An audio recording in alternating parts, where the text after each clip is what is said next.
in caring, one in sharing, one in hope. You are watching the webcast edition of Servant of God Father Patrick Peyton's Family Rosary Crusade magazine program, produced from Manila, the Philippines. Web published on www.familyrosary.tv, continuing the mission of encouraging families to pray the Rosary together. The family that prays together, stays together always. This is the Family Rosary Crusade, continuing the mission of Father Peyton of bringing God to man and man to God.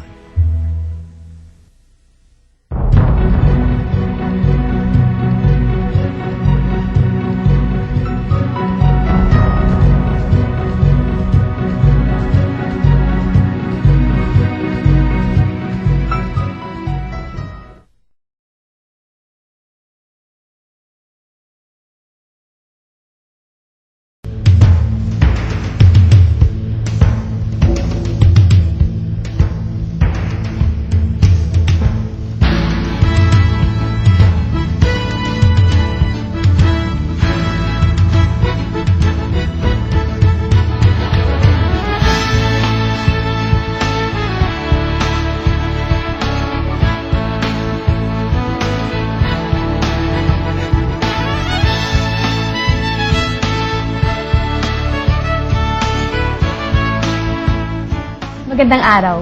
Ako po si Ses Datu at kayo nanonood ng mga kwentong buhay dito lamang sa Family Rosary Crusade ng Servant of God na si Father Patrick Peyton. Sa ating tampok na salaysay, isang mag-anak na nananatiling buo anumang hirap na dulot ng pagkakataon. Mga kaibigan, ang kwentong buhay ng pamilya Racine.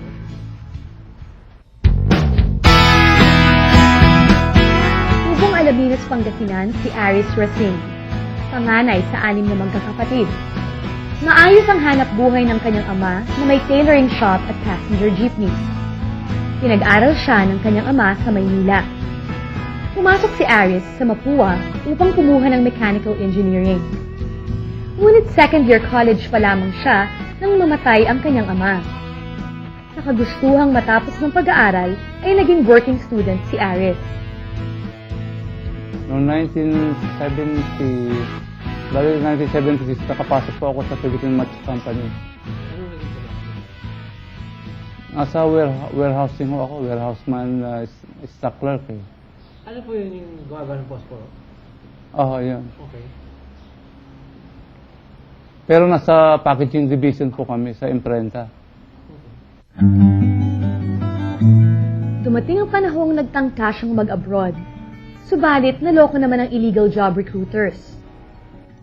Sa Hashemite Kingdom of Jordan, sa Jordan ho. Papasok sana akong parang sa hotel, sa Holiday Inn Hotel. Eh kaya lang, naloko ko kami ng recruiter ng araw eh. Tuluyan ang huminto si Aris sa pag-aaral dahil nakahiligan na ang magmaneho ng pampasaherong jeepney. Eh sa halip na nahintol ako lubusan doon sa kasi hindi na ako makapag-cope up doon sa mga challenges na dumating sa buhay ko bilang estudyante. Para bang nawalan ako ng gana mag-aral na ako. Gusto nyo magtrabaho na lang? Parang gano'n nangyayari ho eh. Nung kumita ako ng medyo malaki-laki naman doon sa dapat na asahan ko, eh parang natabangan na ako sa pag-aaral. Saka maganda ang kita pa ng aral, mga jeep din, maganda rin ang kita ng aral. 24 years old si Aris nang makilala niya si Mona na taga Bulacan. Sa Quezon City sila nagkatagpo nang ipinapagamot ni Mona ang kanyang kamag-anak na tiyuhin ni Aris na isang albularyo. Kasi yung bali ang sa akin, yung pamangkin niya, sinamahan niya muna roon. Yung pamangkin niya, asthmatic kasi yung pamangkin niya. E di, naipakita ko rin din, concern ako doon sa mga gano'n may sakit. Gano'n. Nagkapalagayan ng loob namin. Gano'n. Doon na nag-start yun. Matapos ang 6 na buwang panliligaw, ay sinagot ni Mona si Aris. Nagplano ng magpakasal ang dalawa, ngunit ayaw payagan ng pari na kanilang kinausap. Noong una, bali nag-live-in kami pero humingi kami ng payo ng mga pari kaibigan ko rito. Una sa Makati. Humingi ako ng mga tulong ng mga pari, mga kaibigan ko rin. Pero para bang alok silang bigyan ako ng tulong na dahil nawawalan na ako ng Panginoon eh. Hindi maunawaan ni Aris ang dahilan, bagamat may kinalaman ito sa kanyang nararamdaman sa mata.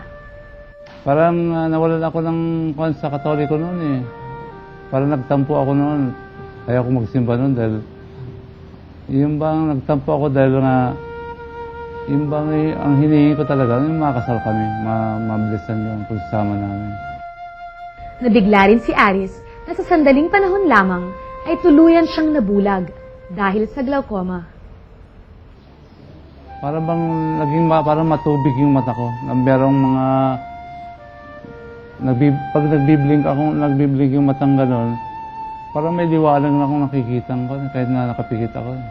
Sa ospital ng Maynila, binigyan ako ng tsansang 70-30. Ang akala ko 70% na makakita pero hindi pala, 70% hindi na ako makakita.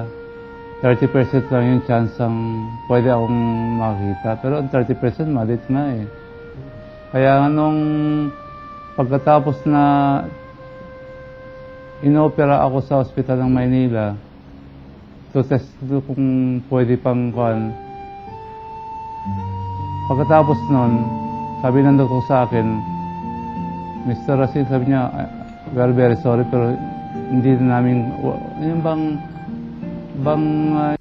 yung kakayanan nila, hanggang doon na lamang. Tinanong ko rin niya, dahil ang glaucoma para sa mga elderly yan eh. Samantalang ako noon, at that time 24 years old ako eh. Ano sabi sa'yo? Meron daw nangyayari 1 in 1,000 mga kabataan. Nangyayari daw yung glaucoma. Ako raw ang tinamaan nun. Tuloy kaya ang pagpapakasal ni na Aris at Mona? Ano kaya ang gagawin ni Aris ngayong tuluyan na siyang nawalan ng paningin? Paano kaya kung sila'y magkaanak? Yan at iba pa mga detalye sa susunod na yugto ng ating tampok na salaysay dito lamang sa Kwentong Buhay. For the Family Rosary Crusade of the Servant of God, Father Patrick Payton, my name is Seth Dati. See you next week. Feel our thoughts, love and grace. Make a difference in a journey called life.